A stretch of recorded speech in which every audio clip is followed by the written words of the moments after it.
This is the Big O Show. This is the Big O Show.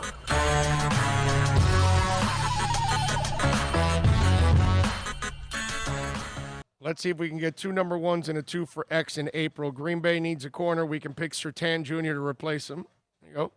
Mike says, to Bill's point, I would like to see Fitzpatrick return for another season. Yeah, it would definitely benefit the Dolphins, that's for sure. Oh, should we go after a high-priced wide receiver in the offseason like Juju or Robinson? No. I'm not for doing any of that. If you want to pay for a veteran to come in for a year and pay him very little money and incentives, like what we talked about with T.Y. Hilton or Marvin Jones from Detroit, these are like 31-year-old receivers, and you want to give them a 1 or 2 year contract for a minimum type deal or just barely over, like $3-4 million or something, then yeah. But paying big time money to a free agent wide receiver, that's not good. That's not good business. And when you've got 40,000 picks, you need to go draft 2 receivers in this draft, 1 early and 1 late and 1 in the middle of the rounds, and try to hit on those guys, because that's how you build the team. You know, it's not about using your cap space. You use your cap space to re-sign your players, and then you use your cap space when you are 1 or 2 players away from a Super Bowl, which that might be the case a year or 2 from now. When they feel they're on the brink, they may sign that 1 guy or 2 that they need to get over the top that they haven't been able to find in the draft, or they lost it to a big injury. Cole Beasley will miss this game. I think that's a huge blow to the Bills if Howard can neutralize Diggs. Now that's the question. Will you move Howard around and keep him with Diggs? That's what I would do. Because remember, in the last game, they took advantage of a rookie. A rookie's not going to be on the field this time. The 2 veterans are going to be in the field, and I would imagine Byron Jones is going to be mighty, mighty motivated in this game to erase what happened last week, because he played a terrible game, dude. I mean, he was disgustingly weak. Can I throw a wide receiver at you, man, that I know is Yeah. a free agent and having issues with his team? The Bears, Allen Robinson, bro. Oh, again, but that's a guy with a knee injury. That's a guy. He's played every. Dude, I know he's awesome. And the He's kid awesome. is top 7. The guy just shows up, man. Always. Every Sunday, bro. Always. The only thing is, I'm not big on giving a whole bunch of money because they're going to want $15 million a year, and you're going to have to give them a big ass signing bonus and all that. And you'd rather go the rookie route and have develop the our rookie. own. Yeah, or bring in an older veteran that can give you a year or 2. And he's just looking for the ring. He's got his money. Exactly. Right. That's it. Leadership. Because that's one kid, man.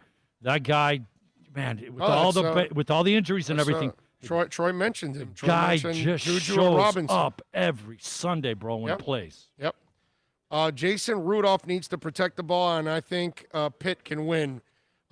Yes, he could, but it's not Jason Rudolph. Okay? It's Mason Rudolph. But yes. And Jason, Mason, I get it. Just 1 letter. It's a difference. Big O, doesn't the Cleveland Browns still have their starting wide receiver out from COVID? I'm not sure which guys are back or not from Cleveland.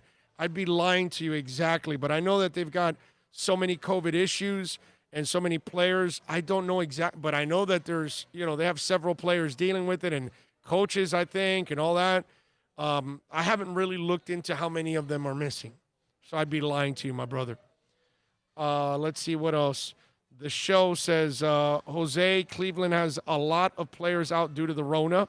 Yes, they do. Jacques Bethune and Landon Roberts, IR, yes, he is out. Julio Jones. The only thing, Sean, I wouldn't mind bringing Julio here for a year or 2. There's only one issue with that. Julio's going to want to get paid. Julio always wants to get – now, he's a stud. He works hard, all that, but you got to pay him. And as an older guy that has had his share of injuries, I would never pay him. Not at this point anymore. I wouldn't take the chance with Julio Jones because you got to give him money. I'm just not about that, man. Those kind of guys, it's a lower contract, and I'll say, look, here are the incentives. You stay healthy and you produce, you get some extra money. But we're not going to commit a bunch of guaranteed money to you when Julio Jones suffers a lot of injuries, man. He has. So that's my only problem with look, overall, they've done a pretty good job of drafting. So let's just stay. They found Lynn Bowden for a late round pick, and they found Isaiah Ford for a 7th round pick, right? So they can find receivers that are serviceable late.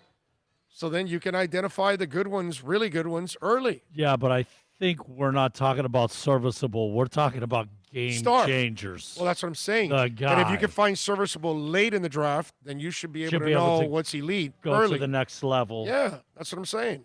So they should be able to identify, is it Devonta Smith or is it the LSU kid Jamar Chase? You know what's the only thing about Julio, man? So that's it's up to them to figure out which are the guys. And I trust these guys already at this point. They know how to find everything. They found the tight ends. Yeah. There's not a spot that they haven't put a guy that we've all been, damn, we did good there. Myles Gaskin is a heck of a backup running back for a 7th rounder.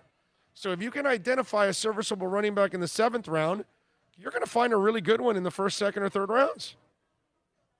That's my point. If you can find a tight end like Gesicki, then you know what the hell you're doing. And you traded for Shaheem, and you know how to use him, you know, and Durham Smythe has improved under you as a blocking tight end.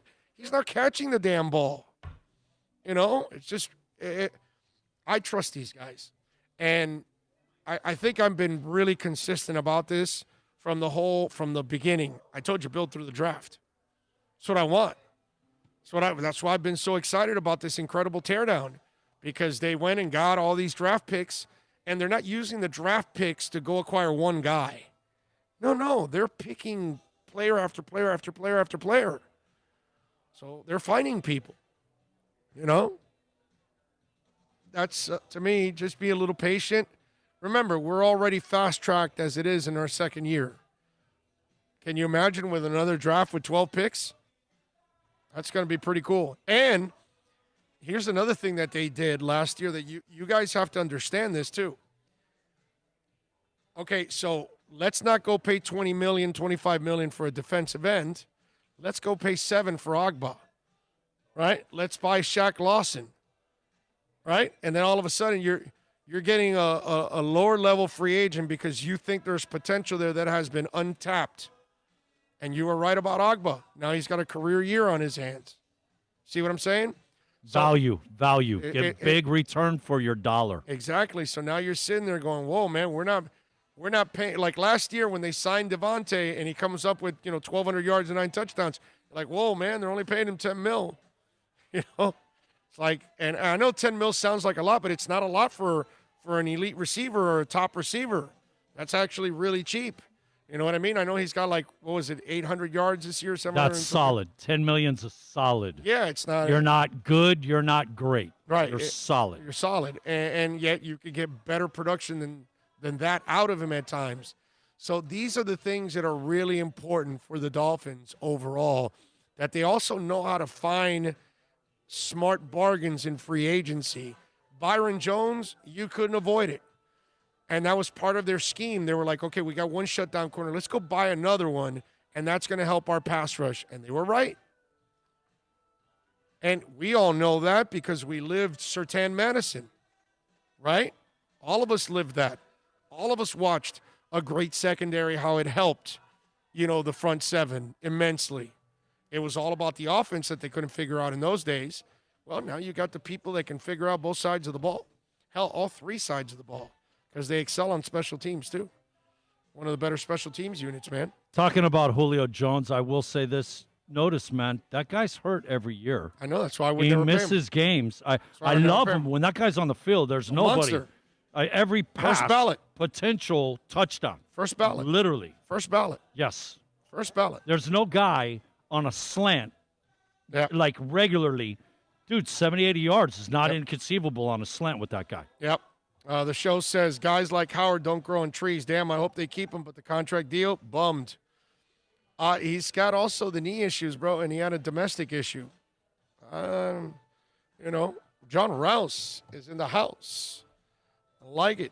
He is this guy is Mr. Consistency. Yes, he is. Know? Yes, he is. Consistently will sneak behind the tree to sit down, too. As big as John is, because he's not a small guy. Yeah. He did a pretty good job. Sean says, so you don't think we could bring in Julio Jones for his current rate? There's a chance he could win a Super Bowl. Yeah, there's also a chance he could be injured all year long, too. I love Julio Jones, the player, but Julio, from what I've seen, he always wants to get paid. You're going to have to pay some money to get the guy, and I'm just not a fan of paying that guy $15+ million when I don't feel I'm not sure he'll be available to you in the Super Bowl, my brother. That's my problem with Julio Jones. He's had a lot of injuries. That body has a lot of wear and tear on it. Got to be careful with that one. Let's see. Dímelo, Big O. Happy New Year, brother. Did you hear Tua's comments on his ex-wide receiver teammate Smith? We'll play Tua's press conference here at the top of the hour.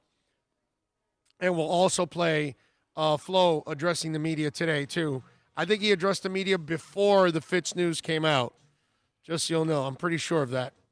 Would you draft Kyle Pitts if Miami traded X and got another 2 first-rounders, Pitts and Gesicki with a speed demon? Ronald Moore and Parker would be elite.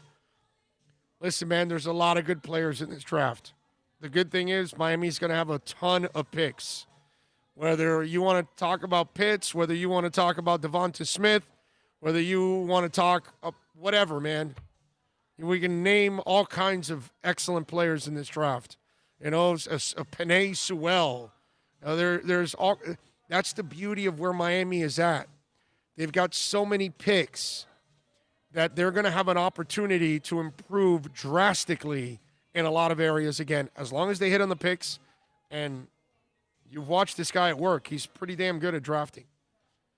Let's see. Sean says, by the way, I think your show is awesome, and I listen to you because I think you are by far the most knowledgeable Dolphin fan on YouTube. By far, keep up the great work. You're the best. I appreciate that, Sean. Very nice of you. With the injuries we've had. And I've done a good job of fooling you. We have to get 2 receivers, correct? Because of the way Williams, there's no question. Yeah. It's got to be 2. Yeah. Okay. Yeah, because I'd be like, if I'm them, I'd be almost a little bothered by Albert Wilson and Hearns stepping away. Well, you said you don't think you think the Dolphins are like, hey, come to camp, blah, and when camp gets. Thank you for catching some passes from the quarterbacks we were looking at. Yes, I think. Have a nice day. I think they're going to bring in competition, and I think in the end those guys will be insurance policies, and they'll be some of the final cuts at that spot. So they'll actually use this against them. Yeah.